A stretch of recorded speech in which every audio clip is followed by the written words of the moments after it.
कौम तैयार रही, कठपुतलियों के खिलाफ फैसला कुन तहरीक को मंतकी अंजाम तक पहुंचाएंगे। गुलामी नामंजूर मार्च पाकिस्तान की हकीकी आज़ादी का पेशखैमा साबित होगा।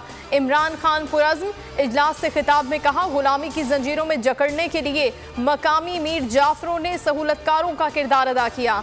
हकीकी आज़ादी के लिए किसी तौर पसपाई इख्तियार नहीं करेंगे। इदारों के खिलाफ बयानात से गुरेज करना चाहिए।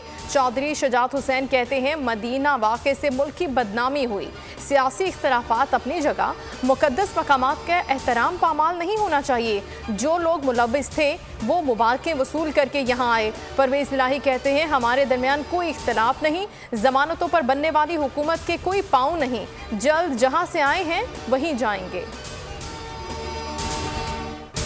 और लॉन्ग मार्च खूनी हो सकता है, हालात ख़राब हो सकते हैं, सियासत हाथों से निकलती जा रही है।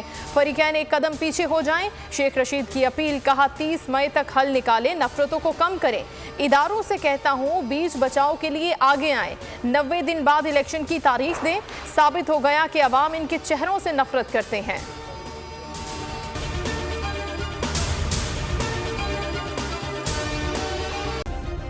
सब्सक्राइब करें और बेल दबाएं ताकि कोई खबर रह न जाए।